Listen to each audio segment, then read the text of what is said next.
जय श्री राम मित्रों स्वागत है आपका मेरे एक और वीडियो में।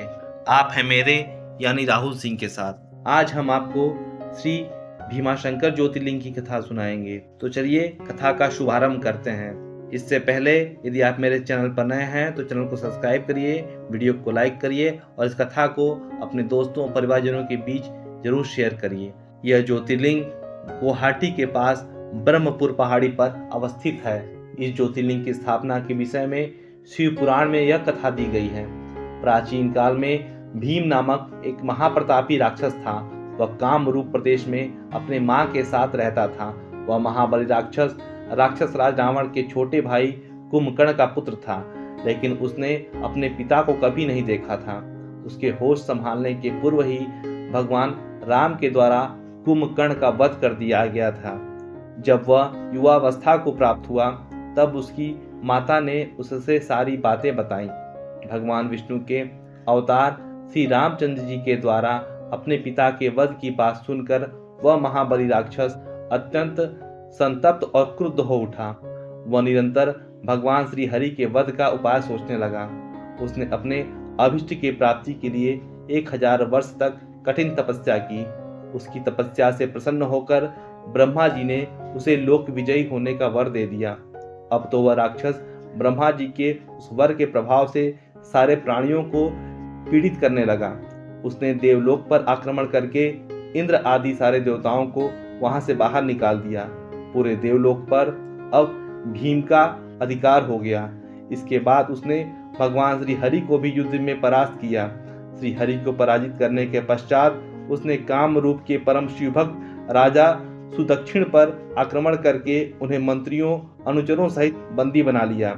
इस प्रकार धीरे धीरे उसने सारे लोगों पर अपना अधिकार जमा लिया।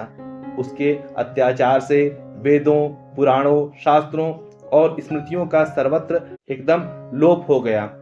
वह किसी को कोई धार्मिक कृत्य नहीं करने देता था। इस प्रकार यज्ञ, दान, तप, स्वाध्याय आदि के सारे काम एकदम रुक गए। उसके अत्याचार की भीषणता से घबराकर ऋषि मुनि और देवगण भगवान शिव की शरण में गए। उनसे अपना तथा अन्य सारे प्राणियों का दुख कहा। उनकी यह प्रार्थना सुनकर भगवान शिव ने कहा, मैं शीघ्र ही उस अत्याचारी राक्षस का संहार करूंगा। उसने मेरे प्रिय भक्त काम रूप नरेश सुदक्षिण को भी सेवकों सहित बंदी बना लिया है। वह अत्याचारी असुर अब और अधिक जीवित रहने का अधिकारी नहीं रह गया है। भगवान शिव से यह आश्वासन पाकर ऋषि मुनि और देवगण अपने अपने स्थान को वापस लौट गए। इधर राक्षस भीम के बंदीगृह में पड़े हुए राजा सुदक्षिण ने भगवान शिव का ध्यान किया। वे अपने सामने पार्थिव शिवलिंग रखकर अर्चना कर रहे थे।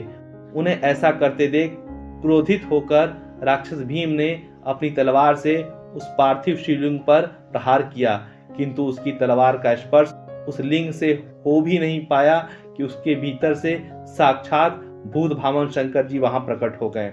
उन्होंने अपनी हुंकार मात्र से उस राक्षस को वहीं जलाकर भस्म कर दिया। भगवान शिव जी का यह अद्भुत कृत्य देखकर सारे ऋषि मुनि और देवगण वहां एकत्रित होकर उनकी स्तुति करने लगे।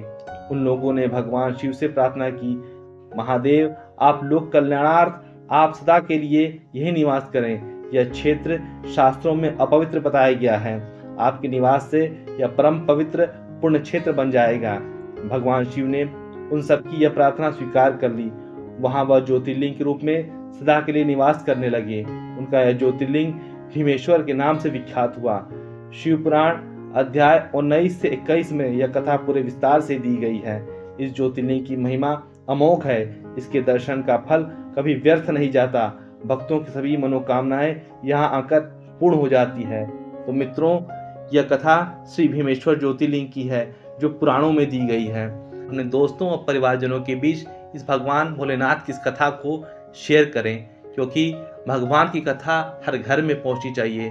भगवान की कथा शेयर करने वालों को भी भगवान की कृपा प्राप्त होती है, पुण्य प्राप्त होता है। तो चलिए फिर मिलते हैं अपने किसी और वीडियो में। तब तक के लिए जय श्री राम, जय हनुमान, हर हर महादेव।